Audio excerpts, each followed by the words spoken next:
I'm Jen. And I'm Joe. And we're Jen and Joe. On the go. All right, Jennifer, special video for today. Breaking news. We have what? We are going to break down Wrestlemania Part 1, which was Saturday night. We predicted 5 of the 7 matches correct. Technically, it should have been 6, but possibly. We will get into that a little later. Let's break it down. Yes, so WrestleMania 42 Saturday night was April 18th. That was last night. And we're going to break things down for you now. Now, the first thing to talk about is what everyone's talking about. And it was a very polarizing, controversial lead up to WrestleMania.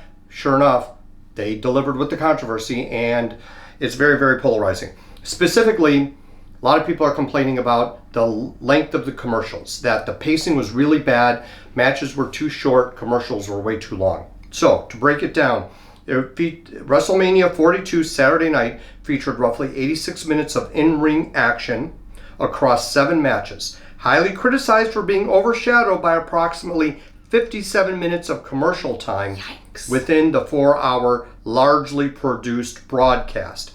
Many matches remain under 15 minutes each. So, the way it breaks down... I think the longest match was the last one with Cody and Randy Orton, and that was 22 minutes. And that, you felt every minute of that 23 minutes. We'll get to that.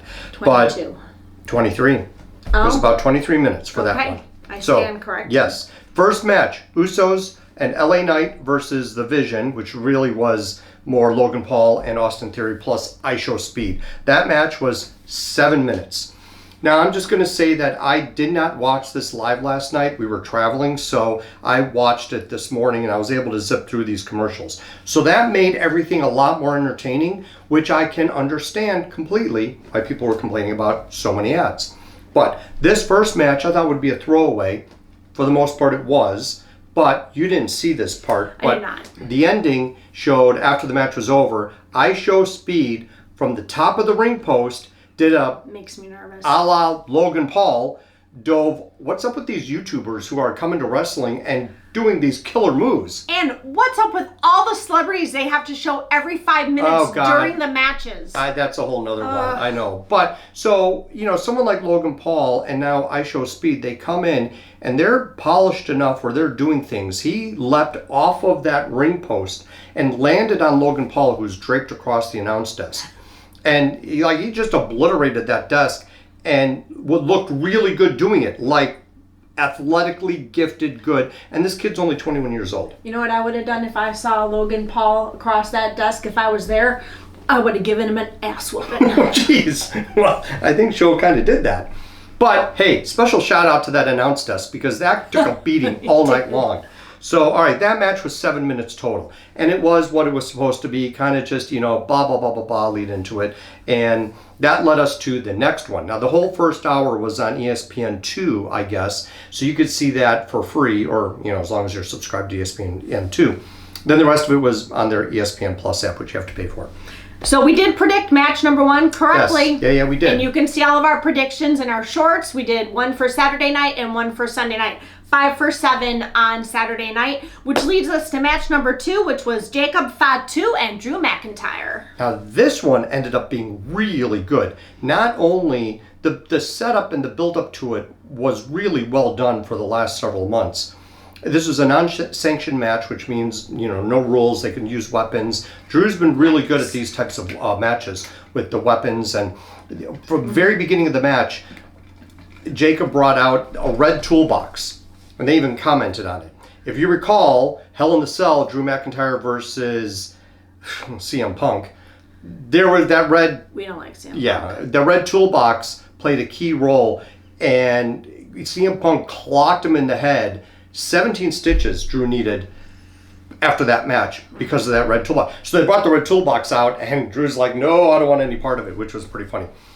Overall, this match was really, really good. The timing, the pacing, they did a couple spots with the tables where Jacob was on the top rope and Drew pushed him and he went flying off the top rope but did a flip in the air and landed on a table that was ringside. Really, really well done and well executed. Then the final part of the match, Drew McIntyre was on a table and Jacob did his whole jumping up to the top rope and did the moonsault. Boom, landed perfectly. where it was. So he nailed it? He nailed it, yes, absolutely. And that's what got the win. So overall, I thought it was a really, really good match. At one point, too, it didn't go as well as I think he wanted, but Drew grabbed his cell phone, did a quick little video, uploaded it to Twitter, and boom, and he had another one of those moments. All right, and we got that one right. Yes, so that was good. So now we get into the Number ESPN 3. Plus third match going in. The women's tag team title match. And this one we got wrong, but it's not our fault. Yes. So this match, I'm not sure if I mentioned, Jacob and Drew, that match was 14 minutes long. So it seemed longer than that because of how much action there was, but that one was about 14 minutes long. So now the women's fatal four-way, you start off with Alexa Bliss and Charlotte Flair coming out in their costumes were freaking wicked. They were out of Vegas. They should have been showgirls for the night. Oh my gosh, they look so cool. Alexa especially, her face was whiter, her hair was just, really cool. So with the way the match went, the Bella Twins were supposed to be in it. Nikki hurt her ankle a couple weeks ago. It was a lot more severe than I thought. She broken bone, torn tendon and ligament, so she needed surgery. There's no way she was going to be cleared. No. So as Charlotte and Alexa come out, then Bayley and Lyra Valkyria, then the champs come out, right? Champs are supposed to be last, but they come out next. That leaves the Bellas. They come out, and Nikki's in her boot. What do? Well, Nikki can't wrestle. She says, I don't want my sister to miss out on an opportunity, so I phoned a friend. Who did she call? Paige. Paige is back. Like, I guess there was a spoiler. Somebody leaked it a couple days ago that she re-signed with the company. I had no idea. I didn't know. So she came out, and I was actually genuinely surprised. So that was really cool to see her. She had a neck injury. She was gone for a few years, went to AEW, wrestled under her real name, Saraya, but that contract expired. She's back in WWE. And what happens? Of course, how can you predict that? They end up winning the belts. So I really wanted Lyra and Bayley, but... Yeah, but they ended up getting that. Overall, it was a relatively decent match, not horrible. I think Bayley got gypped. I'm just going to say it. I mean, this girl's been working her ass off, and for years. She deserved the belt. Yeah. I know. And for, the Bella half and for Paige to come on and take it when they haven't done crap all year. Yeah. It was kind of disappointing for me. I can see that, because Bayley and Lyra have been working, and Bayley was gypped out of Wrestlemania last year. Yeah, that's true. So I really thought they were going to give that to them. But anyway, well, and I can see they went with the hot hand because Paige is back in and it was exciting to see her and all that. But that match ended up being 9 minutes. I think she wrestled in it for probably 2 minutes. Wow. Like legit, seriously. And she ended up scoring the pin over Alexa. So hats off to Alexa for taking one for the team. Okay, that brings us to number 4. We had AJ Lee and Becky Lynch.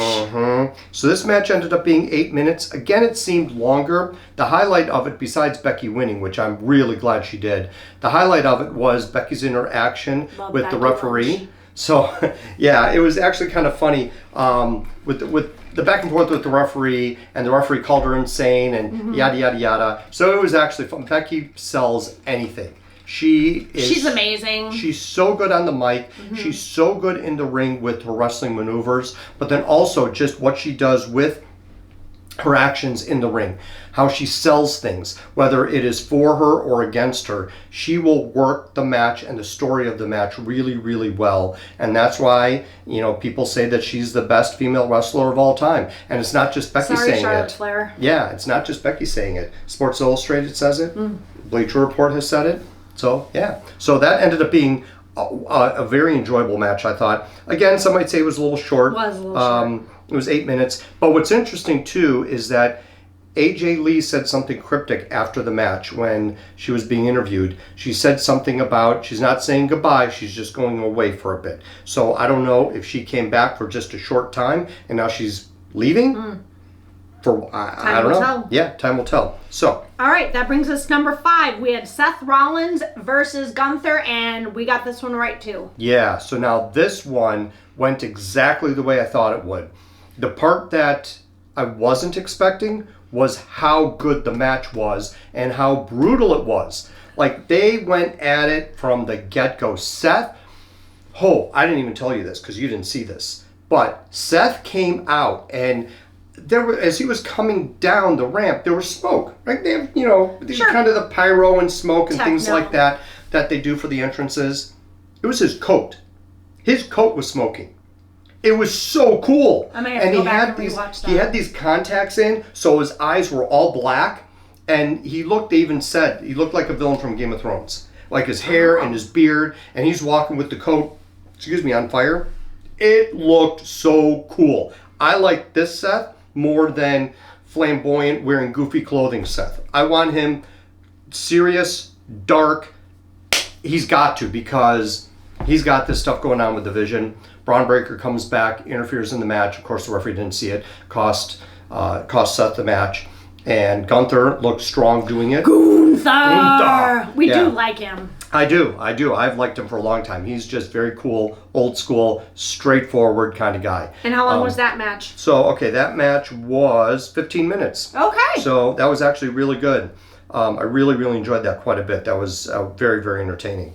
So that was probably number 2 on my list for match of the night. Really close to Drew McIntyre and Jacob Fatu. So, all right. Yep. Number 6. Next. For the world title, we had Stephanie Vaquer and Liv Morgan. And she debuted her music video. Mm-hmm. So she comes out on stage, and she's performing with dancers like, well, she is in Vegas, like she's a showgirl. She looks like a showgirl. Well, And I'm not saying that in a bad way. No. So Liv is Liv. Liv has a look about her. She's a little sassy. Liv is also from New Jersey. They say Jersey girls are crazy. I don't know. I'm just saying what I'm I've going to heard. say the 100%. But yeah, she's. You watch the Housewives of New Jersey? Ooh, them bitches. Woo, I've seen bits and pieces, but yeah, you've watched that for years. Yeah. Anyway, back to the match. Liv comes out with a big bruise on her forehead and 2 black eyes. Like, what in the heck? It must have happened Monday night, the last brawl with Stephanie on Raw. They were really going at it. So, yeah, she came out worse for wear, because Stephanie looked great.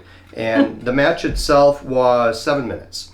Of course, you get interference from Judgment Day, which helps Liv win the belt, but I knew she was going to get it. Dirty Dom. Yeah, well, no, actually, Dom didn't interfere. Oh, you didn't? No, it was Raquel and Roxanne Perez. So they interfered, and then Dom came in after the match. Okay. And was celebrating with her. But yeah, so she ends up getting the belt back, and she's now your women's world champion.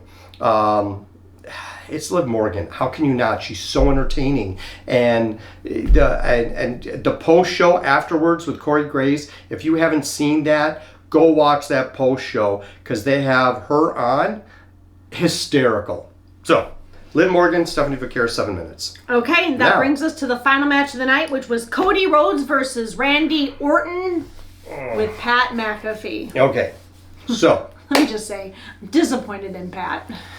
And so is Michael Cole. Oh, Michael Cole finally came out and said some stuff about McAfee, because Cole and McAfee shouldn't have even been there. Sorry. Well, I'm a fan. I like him, but he shouldn't have been there last night. And that's what everyone was saying, but I can't say it wasn't entertaining. I get it. It was very entertaining at the end when they rolled him out on the stretcher and he gave the thumbs up. And then he changed it to a naughty sign. Yeah, flipped the bird to everybody on the stretcher, which was really very funny. It was. But anyway, all that said and done, the match itself was 23 minutes, so it was the longest match of the night. It was slow. It was prodding. It was about as slow as the entrances. So just as a comparison, because I did time this one, from the moment they started Pat McAfee's music and he started coming down to the moment that the bell rang for the actual match. So McAfee, Orton, I think his middle name is Turtle. He was walking to that ring so slowly. And then Cody coming out. And they did this whole thing about Cody and the different stuff he wore over the years. It was weird. I did like Cody's entrance. I really liked the skull kind of mask. Yeah, the skull thing that he did. He looked really cool. Yeah, he did look cool. But so he has that. And then McAfee attacks him. Jelly Roll gets involved, blah, blah, blah, blah, blah. And Jelly Roll, I'm sorry. Why is he there? Well, sometimes when you are an artist, whether you are an actor or a singer, you just need to stay in your lane. You don't need to be in everything. Yeah. And Jelly Roll doesn't belong in the WWE. I said it. I know it's going to be controversial. He doesn't belong. No, it's really not, because I think a lot of people agree with you. There's too much jelly. We need less jelly. Yeah. We need more peanut butter, less jelly. I agree. I guess. But anyway, so from the moment they started Pat McAfee's music to the moment the bell rang, 21 minutes. The match itself was 23 minutes. It seems so short. But the entrance was so long. So anyway, so here's the interesting part of all of this. You get to the end of it as we're running through to the last parts of the match. And earlier on, Cody smashes Randy's head in the ring post, and Randy comes up bleeding. We're not going to get into how wrestlers bleed or don't bleed, but this was not an accident. This was meant to happen. So now we're getting to the end part of the match. And they're going at each other. Punches back and forth. Cody, Randy, boom, boom. This was right before the eye poke, where Cody pokes Randy in the eye. Then right after that, Randy gives Charles Robinson, the referee, the RKO. I'm looking like, how did Cody start bleeding? What happened? Randy clocked him. Randy really clocked him, like punched him right in the left eye, forehead. It looked really painful. And he's gushing blood, like gushing blood all over the place. His white hair was all red. He was gushing so much blood that they had to cancel his appearance today where he was going to sign and pose with fans. Yeah, that's how bad he looked. So also, post-show, they showed him being attended to backstage after the show where they were looking at his eye. So anyway, that led to, McAfee coming back out, the finish of the match, blah, blah, blah, blah, blah. And then after the match was completely over, Randy hits Cody with the belt and then punts him. Interesting, there were a lot of people there. You could hear them cheering Randy on to punt Cody in the head. So this has been coming. Cody was acting more of the heel in this match than the face. That was hard to watch. This is my guess as to what's going to happen next. He's going to turn heel. Well, he's going to turn heel or be more heel-ish and rougher and gruffer and angrier because he's concussed. Randy kicked him. Will that be the next storyline? Well, Randy kicked him, so why is Cody acting so erratically? Why is Cody acting differently? Cody is such a good guy that he can't voluntarily just be a jerk. He can't voluntarily switch to being a heel. He had to go this direction, being prompted or guided by even Stephanie McMahon saying, you're not going to beat Randy unless you go to this dark place. Well, he did, and he won. All the other times he was trying to be the nice guy. Last year with John Cena, got his butt beat. Right? So this is him changing and evolving. And now he's going to be able to move it further down that path of darkness because he got kicked in the head. He's not going to know any better. So that's what I'm predicting is going to go with Cody and his character. So that's it. Those are the matches. Overall, I like I said, I know that there was some controversy over some of this while you're watching it live. I think that if you felt off about some of this, watch it again and just go from match to match, looking at some of the things that were kind of cool to see.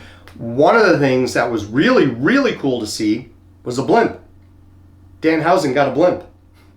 He was talking about it. One of the things he wanted in his list of demands, otherwise he'll curse you, was a blimp. Somebody gave him a blimp.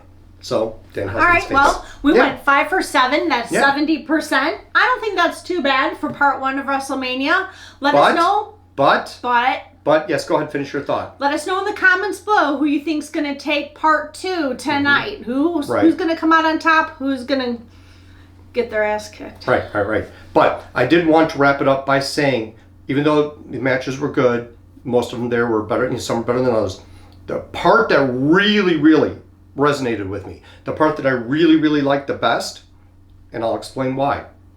You know what it is? I don't. Bianca Belair. Oh, yeah. Congratulations. So, wrestling is one of those things, and wrestling is really based upon an emotional response. If you have an emotional response, that means they're doing their job. Whether it's good or bad, that means they're doing their job. If there is a heel and you hate that heel, that's why people, you even said it, Logan Paul, I hate Logan Paul. He's a tool. Right, but I like Logan Paul because he plays a tool so well. He might be a tool in real life, I don't know, but he is. But if he tried to be a face, it wouldn't work. That's true. So if you can get an emotional response out of the audience, you're winning. Even if it's bad. You don't want it to be too bad. You got to correct the course pretty quickly. But Bianca Belair comes out, and we haven't seen her in months. She hurt her hand or finger, whatever, last year. Haven't seen her in months. And she's like, you can't have the EST without, or you can't have WrestleMania without EST. So I'm watching this. I'm like, why is she so out of breath? Like, she's in phenomenal shape. She's coming down. Like, she can't be tired from coming down. It's because she was nervous. She was very, very nervous. And she takes off her blue robe thingy that she had on. And she's got this leotard thing with the belly exposed. And you see her bump. And I'm like, oh my God. I was That was a nice surprise. Shocked and surprised. It was such a nice surprise to see. And she was really getting emotional. And then John Cena, who was in the ring, looked. And I don't know if he knew about it or not, but he had this look of shock on his face. He's an actor, whatever. It could have been fake. But anyway, but then he goes to hug her. And he's there hugging her for a length of time that is not a normal regular hug. I think he was saying something to her while he was hugging her. Congratulations. Possibly, but you know. Happy. Yeah. But anyway, so just very, very cool to me. That was, it was short, it was brief, it was right before the main event, but it was very, very cool to see that part because, yeah, babies are good. All right, so if you want to see our predictions for night 2 of WrestleMania, we did a short. Yep. Look it up, Jen and Draw on the Go. I'll link it. You can verify our predictions for night 1. Yep. We went 5 for 7. I'm pretty proud of ourselves. Yep. We'll see what happens with night 2. We're going to wrap it up after night 2. Hoping to put that up again tonight. Don't forget to like and subscribe and hit that notification bell because you don't want to miss any of the next Jen and Joe on the go action because it's night 2 of WrestleMania and we're pumped. Yes, we are. All right, see you in the next one.